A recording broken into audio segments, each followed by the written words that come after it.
conversation among different perspectives regarding Israel that are currently being debated within the Jewish community in America. The ideas represented and discussed here do not necessarily reflect BJ's position or the position of its rabbis. In particular, BJ's rabbis are opposed to BDS, boycott, divestment, and sanctions, for a variety of reasons, and we believe that BDS is ultimately counterproductive and detrimental to Israel and to any prospects of peace in the Middle East. This panel will include positions that will be hard. They'll be hard for most of us to hear wherever we find ourselves on the political spectrum regarding Israel and the Middle East. We ask that this conversation be conducted in the spirit of respectful dialogue. There should be no screaming, no booing, no insulting comments or gestures will be tolerated in this house of worship, and we're serious about it.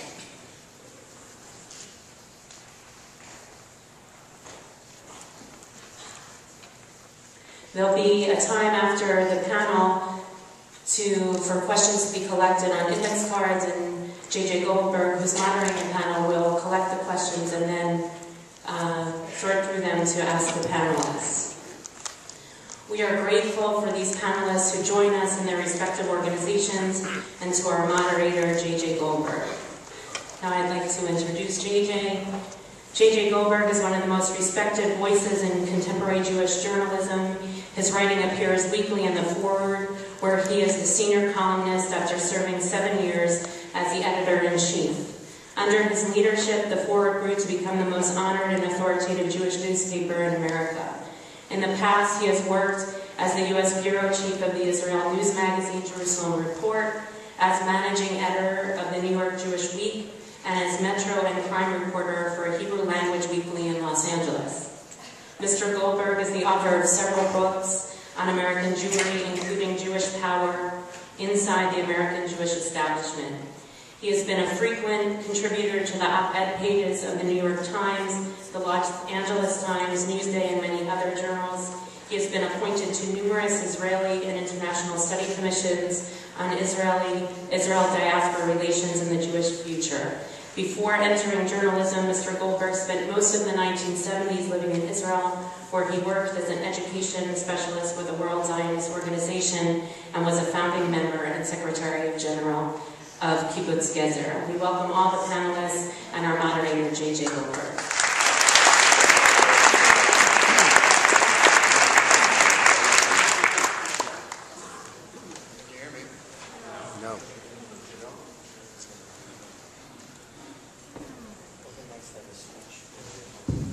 How about that?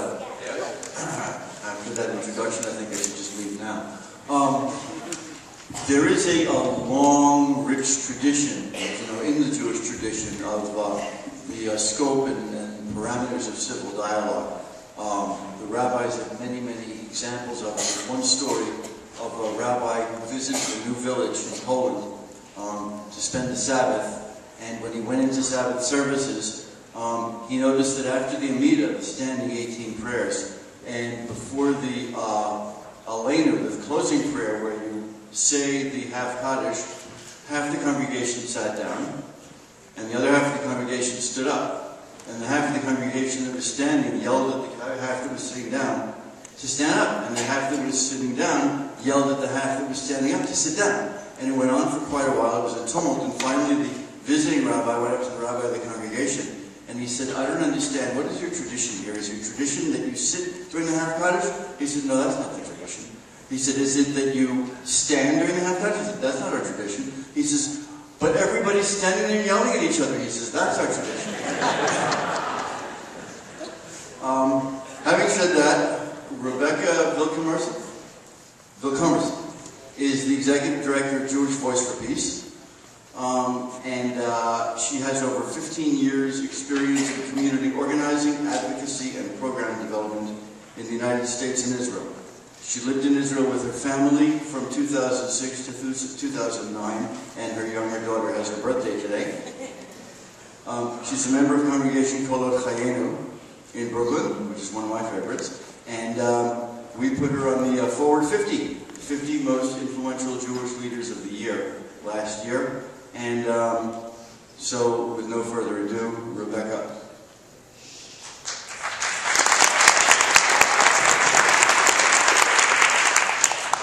Thank you, JJ. I'm really excited to get to go first because I get to be the first to thank BJ for hosting this event. I think it is such an important conversation, and I really thank all of you so much for being here. I think it's brave, and I think it's very important that we're talking about these issues, and so I want to thank again the rabbis here and all of you for being here. I want to start from a very personal level. I was just in Israel at the end of 2010, and that trip really embodied for me the dichotomy personally of my relationship to Israel. On one level, I had a great time. I loved being there. I loved the weather there. I was happy to be back at my favorite beach and my favorite cafes. I was there, as JJ mentioned, I lived with my family in Israel from 2006 to 2009, so we all have many friends and family there, and it's always a pleasure for me to be there. We did a lot of different visiting. So that was on one level.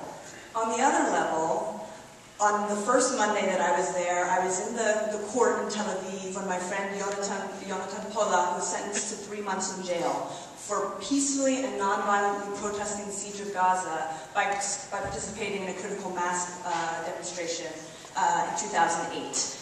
He's sitting in jail as we speak, and this is someone who I think should really be a hero to everybody, certainly here and in the Jewish community. He is somebody who's working for democracy. He's someone who's working in non-violent ways. He's working in solidarity with people who are oppressed, and he's truly a Martin Luther King of our time, and he's sitting in jail right now. On Tuesday, Adnan Gaif is a Palestinian activist in Jerusalem. Again, he's a pro-democracy activist. He's committed to nonviolence. He was expelled from Jerusalem that Tuesday, from the city that he was born in, from the city where his family lives, simply for his participation in the nonviolent struggle there. On Friday, I was in Bilin, where there's a demonstration that's been ongoing every Friday for 5 years now, and at that demonstration, Jawahar Abu Rameh died because of her inhalation of tear gas. And I have to pause here for a minute because my parents are in the audience, so and this is the first they've heard of it, so I want to say I was very safe. I was way in the back. On Saturday, I went to demonstrations in Tel Aviv in protest against Jawahar's death. It was a large protest. I was very proud to join the Israelis who were there protesting. My daughter asked to come with me, and she asked me a lot of my older daughter, and she asked me a lot of hard questions, including questions about her best friend's father, her best Israeli friend, who's an officer in the army, and she asked me questions about why he was in the army and telling people to do things like attack people who are fighting for access to their own land, and that was a very heartbreakingly difficult conversation for me. So that was 1 week's worth of activity, and as we all know, there's been a lot of things that have happened before then and have happened since then, but as a snapshot of the things that we face when we think about our personal relationships to Israel, our structural relationships to Israel, I thought that was it was a difficult week for me. And I think it's sort of indicative, we all have our relationships to Israel, or really the people and experiences that we know in Israel. They can be based on history, on religion, on education, on family, on politics, and that's mine. And from my part, my passion for helping Israel to be a true democracy is inextricably linked to the deep connections I have. And for so many of us, it's precisely, or as we say in Dafka, for the love of the people there, Palestinian and Jewish, that drives our work. And I believe that the amazing Israeli activists that I know who go to the demonstrations, who call for boycott from within, represent the Israel that I'm very proud to be associated with. And I believe that Jewish survival, security, and freedom are completely bound up with Palestinian liberation and freedom. You cannot have one without the other. And I think one of the things we've seen as the protests have exploded in Tunisia and now in Egypt, that people yearn for freedom, they yearn for dignity, and they yearn for the ability to lead a fruitful life, and that's what Palestinians are yearning for as well. So I cherish my Fridays in Tel Aviv. As the morning starts and as the days become quiet in preparation for Shabbat, those are days that I have always really cherished. One of my favorite things about being in Israel. Yom Kippur in Israel, for those of you who haven't experienced it, is one of the most moving and beautiful ways to mark that holiday.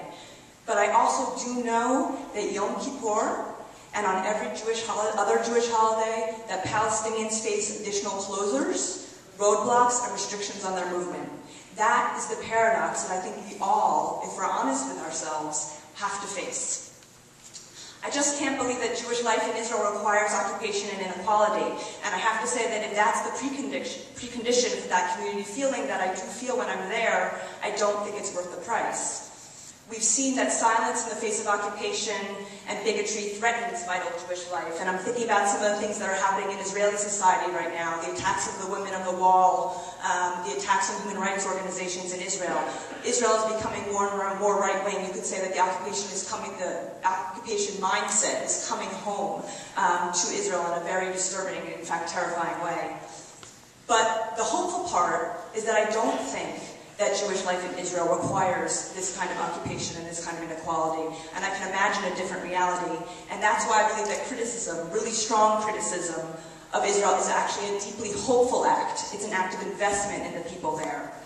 I don't think we should need to check our values at the door. Our American values, equality, freedom, equality of citizenship, or our Jewish values when it comes to Israel. So much of the Jewish world has been in denial and trying to silence any dissent on this issue. Telling the truth and hearing it is so important if we're to face these issues head on. A friend of mine, Emily Schaefer, was born in Boston, and she made Aliyah, and she's now a leading human rights lawyer in Israel. And she wrote an article recently that was picked up in Haaretz, quoted by Bradley Burstyn, quite approvingly actually, and I just want to read one sentence from that. She said, "Just because a person supports BDS and aspires for major change in Israel does not mean that said person cannot love 1.5 million aspects about the life, culture, landscape, and even politics of Israel today and historically."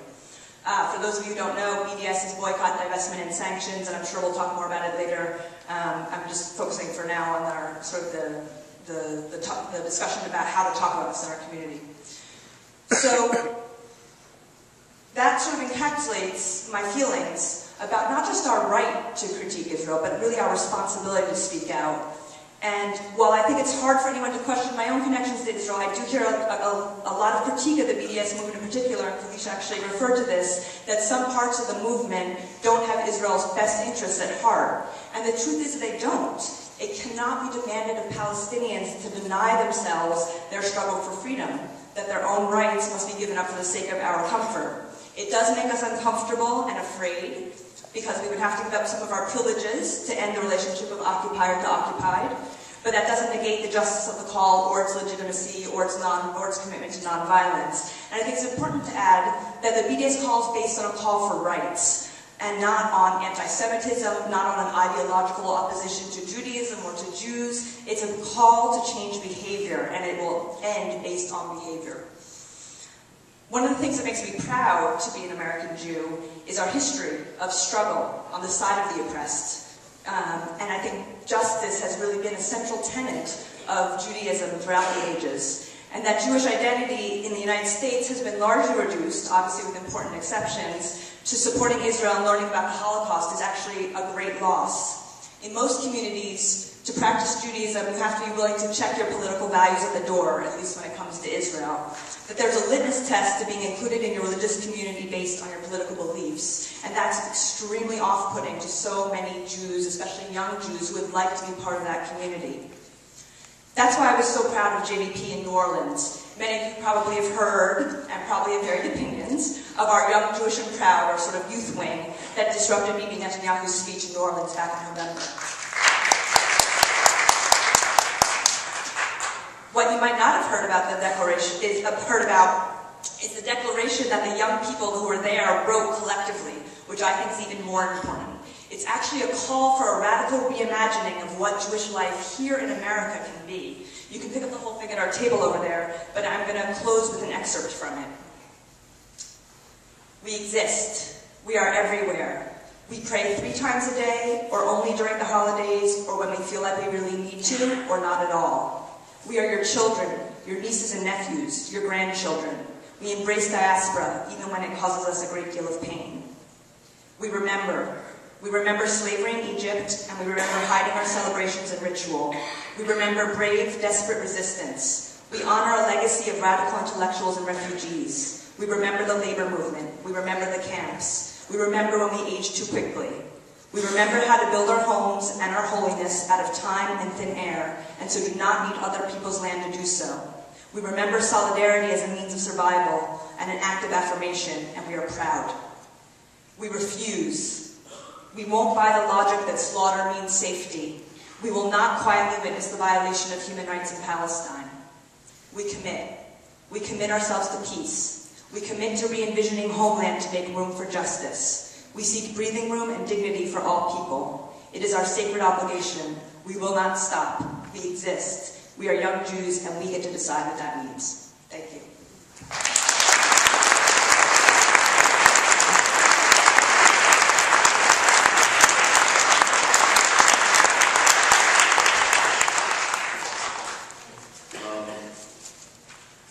The next speaker should invite the third speaker, Daniel Sokatch, since Daniel might be entering the lion's den now, but I'm going to ask Matthew Ackerman, who is a Middle East analyst and educator for the David Project.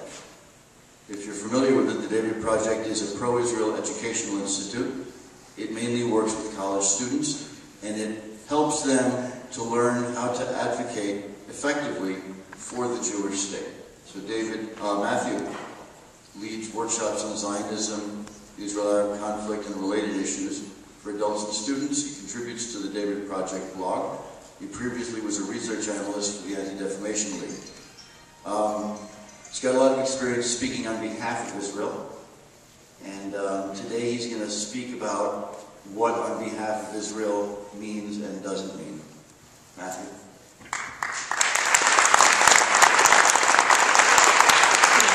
Thank you, JJ. So, like Rebecca, I just want to start with a little bit of a personal aside, because it's actually an extraordinary personal moment for me to be here at BJ tonight.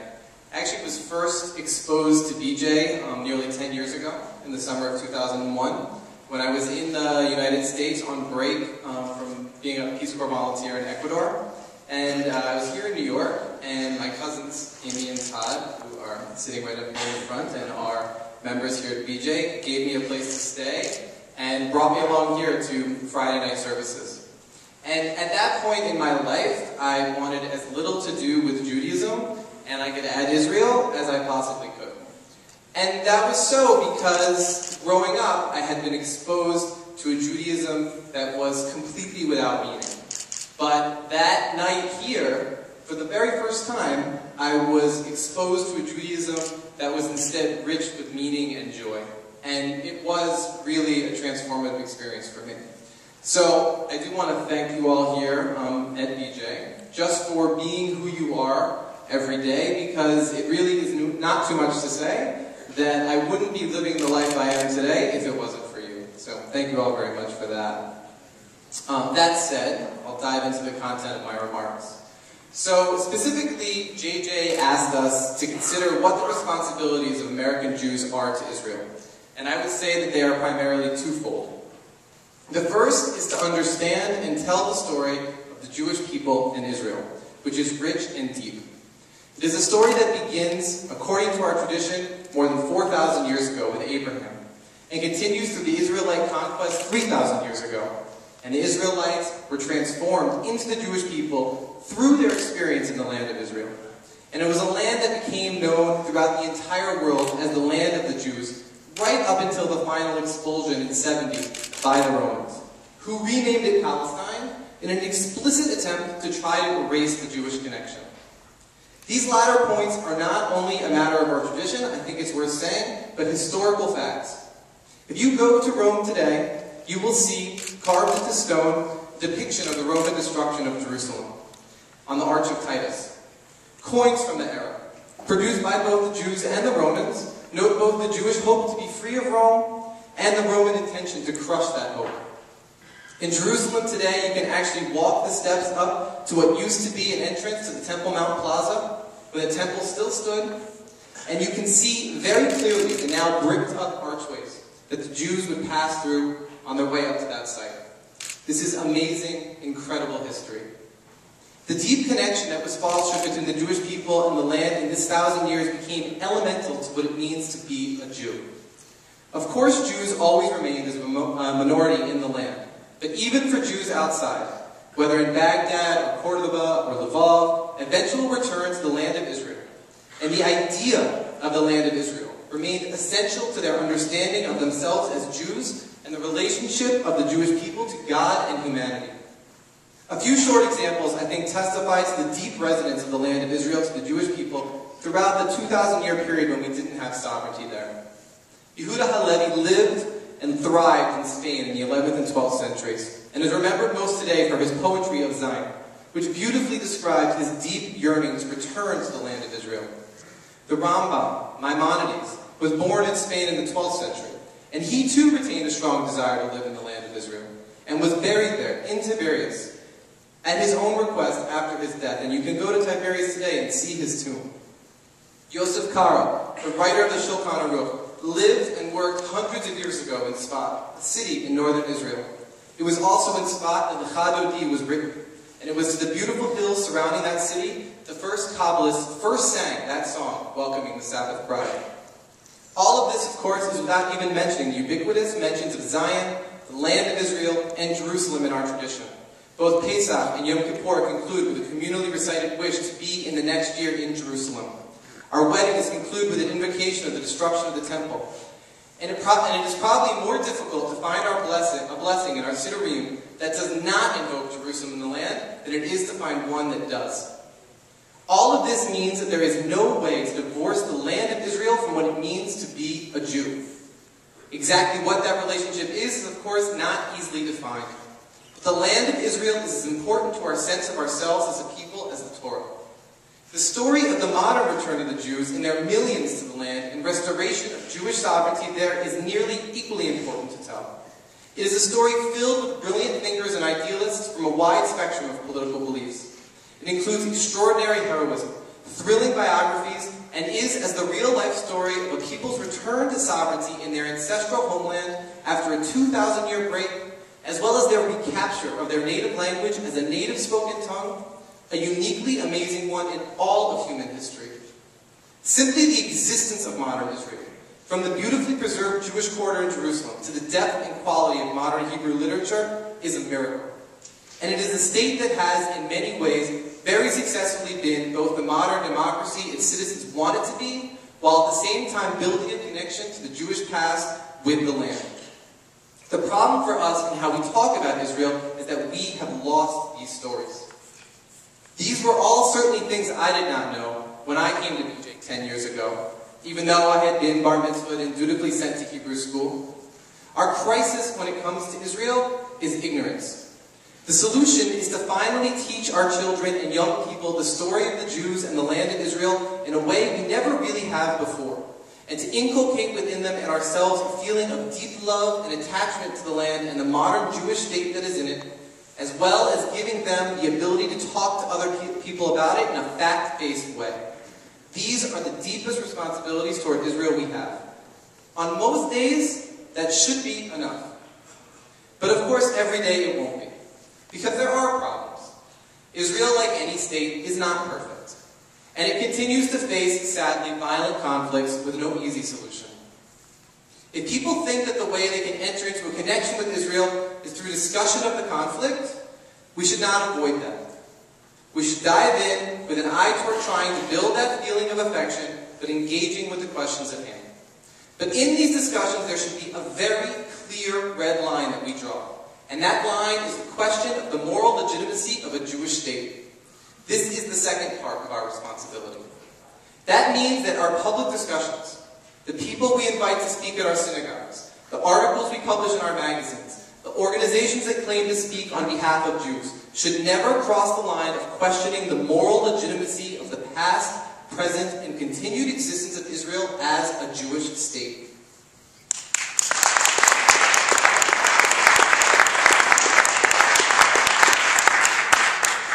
But in these, the challenge is to draw that line effectively and clearly, and to ensure that any one or group that does question the legitimacy of a Jewish state is not given forms by the organized Jewish community. That means not inviting people who support boycotts to speak at our synagogues, not publishing articles that wonder whether or not Jews have a right to modern independence in our native homeland, but allowing just about everything else in. That will engender dramatic disagreement, and the internal Jewish discussion regarding Israel may therefore feel more contentious than it ever has before. But that is all fine and even healthy, because the anti-Israel forces have gotten very good at blurring that line, and thereby making it appear that they have more support than they do. And it has long been clear that they seek to use Jews and Jewish groups to help them blur that line, by using them as a kosher steer on criticism that is anything but. Being clear about this line, and drawing it well and true everywhere, is the most important thing we can do to counter the strengthening campaign that aims to cast the very idea of a Jewish state as immoral. And this is most important here, in places like BJ. That means that history has given you an awesome responsibility and an incredible opportunity. Whether or not you will allow the institutions you create to give voice to those who deny Israel's basic moral legitimacy has incredible weight to the future existence of the first Jewish state in 2,000 years. Make the right choice.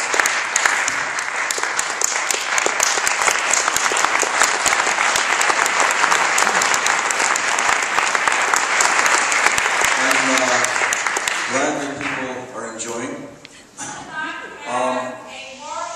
Excuse me.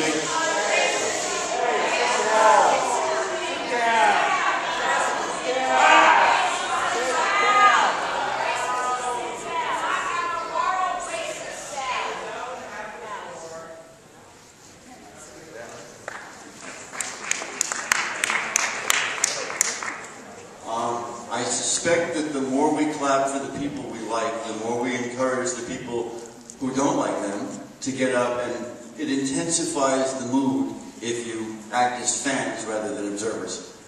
So let's all participate in a discussion with each other, and I know it's sort of heavy-handed to ask you not to applaud, but the more enthusiastic you get about one side, the more antagonistic you become to the other side. And there are two sides here, maybe three or four. That includes me. Thank you for your applause.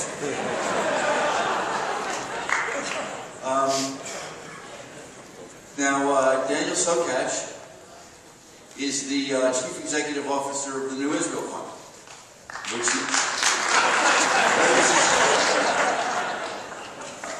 the rabbis have a tradition about short memories, but I forget what it is.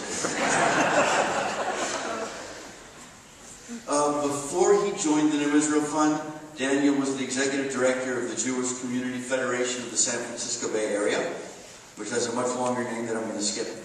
And he was the founding Executive Director in Los Angeles of the Progressive Jewish Alliance, which was a large, almost sprawling organization that was involved in social justice and labor projects in the Jewish community in Los Angeles. And he also has been on the Forward 50, and has been a very eloquent voice.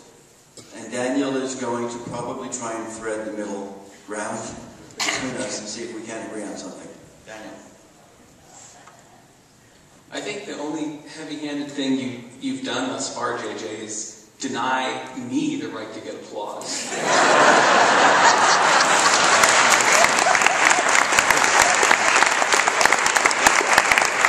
I'm also not 100% sure how to interpret your description of Progressive Jewish Alliance as sprawling and ascribe that to your dislike for Los Angeles. So this is the point where we all, I think, have to say a nice thing about BJ, and it's a very easy thing to do,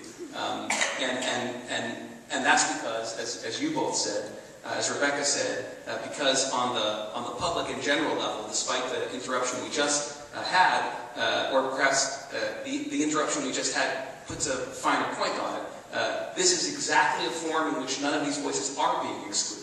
And I think that is something tremendously laudable. There's a lot of talk in the Jewish world about the lack of civility, the lack of open space for dialogue that needs to happen.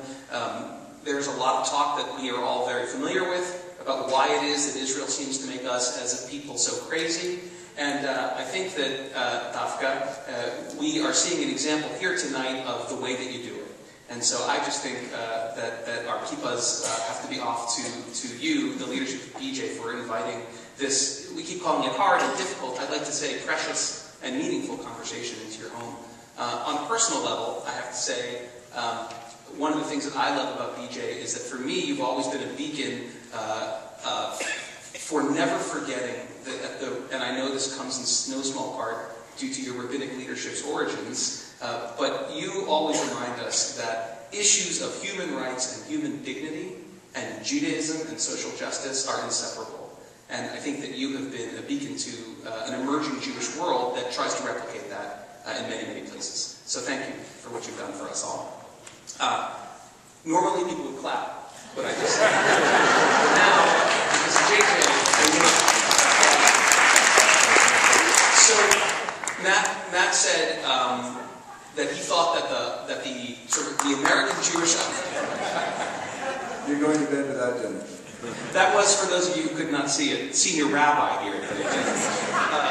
So Matt said that he thought that the American Jewish posture towards, obligation towards relation with Israel was twofold. And I think I agree, even if we don't agree about the exact nature of the two parts of the fold. Because I think that the American Jewish responsibility to Israel and its posture towards Israel should be, one, learn to love Israel, and two, tell the truth. Right? We won't go wrong if we make that the moral north on our compass as we navigate extremely challenging and difficult waters. Learn to love Israel, I mean learn Israel, right? The level of ignorance in our community about the real Israel, good and bad, right? Warts and all, is shocking. And I thought it was a courageous admission on your part a few moments ago to say that when you walked into this shul 10 years ago, you didn't know anything about it. And I think that a lot of people in the American Jewish community, people who are expert in their fields, people who spend lifetimes studying and learning and opining on very difficult and intricate issues, find themselves, when it comes to Israel, making statements and taking positions that are actually ultimately not as informed as they should be. And that goes for all of us in the American Jewish community. So we need to take the responsibility to learn Israel, learn its history, learn its reality, and then find a way that we can love it. And then we have to tell the truth. Now, I want to try to set dual contexts, which I think have to inform our conversation tonight, and certainly inform the work of the New Israel Fund. And for those of you who don't know, NIF is a bit different than the other organizations on the BIMA tonight, because NIF is an operating foundation that actually funds nonprofit organizations in Israel, builds capacity of these nonprofit organizations, and very proudly serves as one of the central home bases of progressive civil society in Israel. So for 32 years now, we have been building the people's voices in marginalized communities, be it Arab Israelis, women, LGBT people, environmental defense, Mizrahim, Ethiopian Israelis, folks on the margins geographically. The organizations that represent their voices are the organizations that we are committed to and are dedicated to. And it may seem strange thinking about it now, but 62 or however many years ago, when Israel was founded, there were really two sectors in Israel. There was the state, and there were the people. And the state allocated and determined and decided, and the people accepted. And largely due to the work of the New Israel Fund, among others, there is now a vibrant and rich ecosystem, a civil society that represents the myriad voices in a complex society like Israel. And it's with great pride that we look to one of my favorite quotes about NIF from Haaretz a few years ago, which wrote that hardly a single socially oriented organization in Israel exists today that does not owe its existence to the New Israel Fund. This is what we aim to do, and it of course means that we are more about the work on the ground in Israel than we are about the conversation in the United States of America about Israel, although I think for lots of reasons that is changing. We'll keep our focus on Israel, but we understand that we have an obligation now to join this conversation more forthrightly than we may have done in the past. So why is this? What has changed? Well, first of all, you don't have to be a close observer of these events to understand that over the past decade or 2 decades, something has changed in the nature of the American-Jewish relationship to Israel. And our social science portrays this quite accurately, and it's a scary picture. People like Stephen M. Cohen and Ari Kelman and Anna Greenberg, the cutting-edge social scientists looking at Jewish American trends vis-a-vis Israel, show a falling away, especially on the part of young American Jews, from relationship to Israel. They show that American Jews in general, but especially young ones, are increasingly disinclined to connect to, affiliate with, build relations, birthright notwithstanding, with Israel. And there are a lot of reasons for this. Among them, of course, are the demographic realities of living in a country like America where a Jewish person really can be anything she or he wants to be.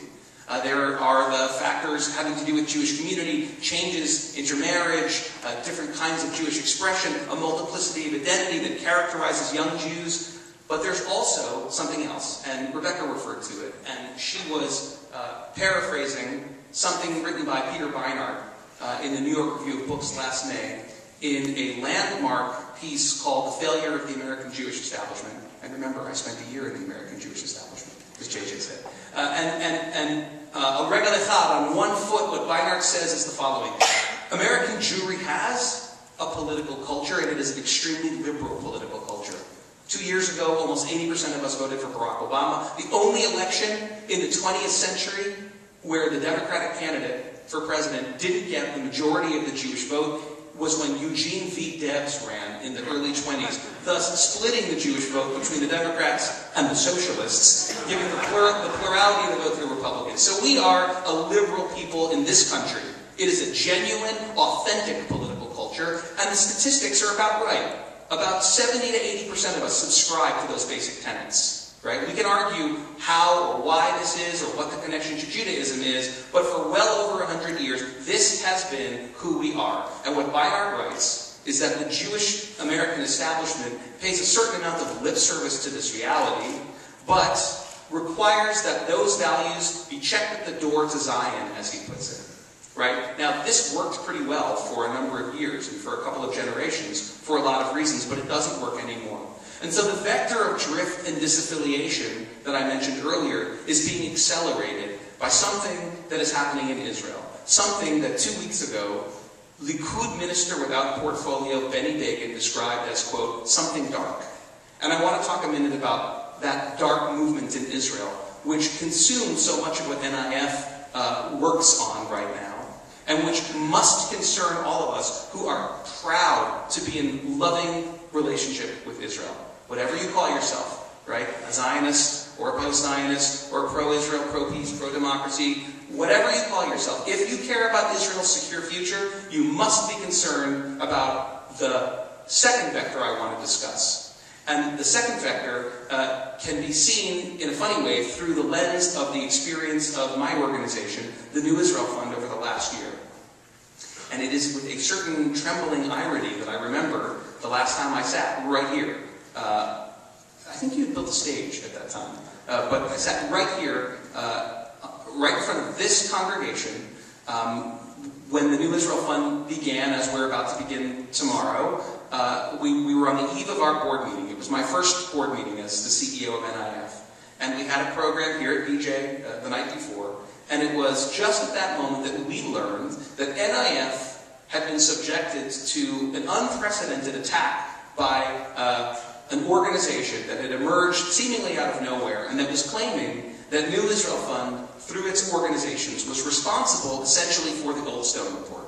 That is the report by Richard Goldstone, the UN Commission of Inquiry into Operation Cast Lead, a report that was critical of Israel and Hamas, which got enormous amounts of blowback in Israel and in the Jewish community. Incidentally, I'll note a report that was issued after Israel, for the first time since 1967, refused to issue its own internal commission of inquiry into what happened during the Gaza war.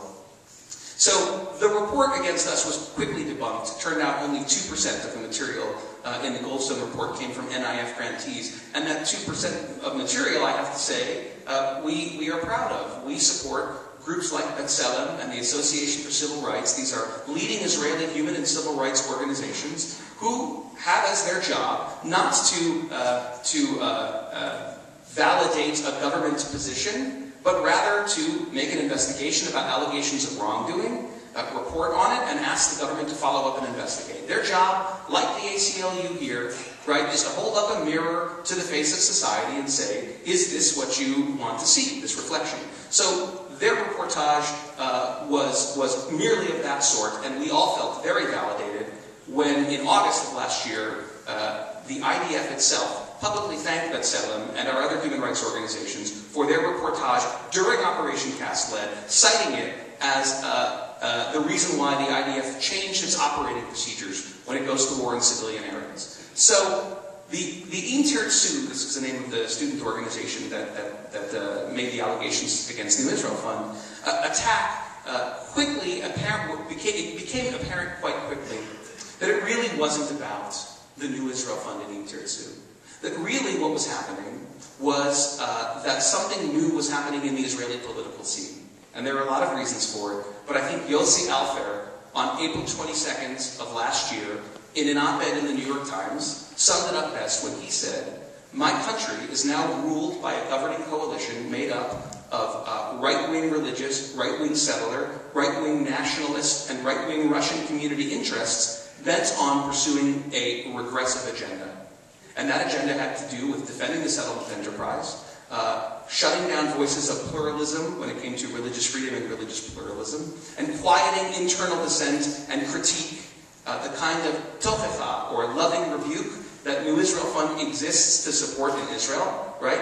Which goes to the meta question that JJ posed. How do you love Israel? As I said, how do you support Israel? You learn it, you love it, and you tell the truth. In our tradition, telling hard truth, speaking truth to power, goes back a long way. It's a prophetic tradition, and it's one that we try in New Israel Fund to support. The voices of the people and the organizations that NIF supports in Israel are prophetic voices, trying to build a better country and a better society for everyone who lives there. Now, prophetic voices are often unpopular, but they're very necessary. Over the course of the last year, we saw the coalition that was described by Alfer in the paper enact no fewer than 21 bills. 21 bills that attempt to erode the very democratic fundaments upon which the state of Israel has been built. These laws, if they pass, these bills, if they pass and turn into law, will make it illegal for Palestinian Israelis, Arab Israelis, to publicly commemorate the events of May 1948, our Independence Day. They often call it the Nakba, their catastrophe. It would make it illegal to recognize that dual narrative, right? It would make boycott, however we feel about it, criminal. Yeah. No one clapped. I thought I had to go until they gave me some sign that they were paying attention. They would, when it comes to religious pluralism, strip Reform and conservative rabbis of the rights that they have achieved in recent years to preside over conversions. And when it comes to non-Jews who want to become Israeli, and we all know who that we're talking about there, it would force them to make a loyalty oath, the likes of which we haven't seen requests for in this country since the 1950s. For all of these reasons, Begin described a dark wind blowing in the state of Israel. The hopeful part, the good news is that in Israel, many people have stood up across the political spectrum. Begin, Dan Meridor, the Speaker of the Knesset, Ruby Rivlin, most recently the Kadima Party, in rejecting many of these attempts to legislate away Israeli democracy.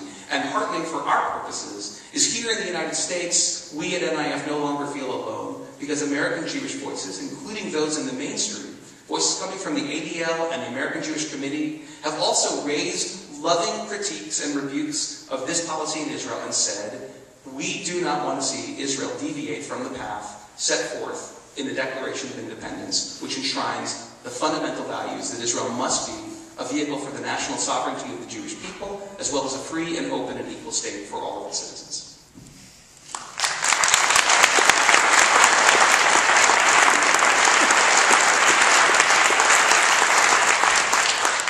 Thank you to all three of you. We're going to pass cards and pens. If you would like to ask a question,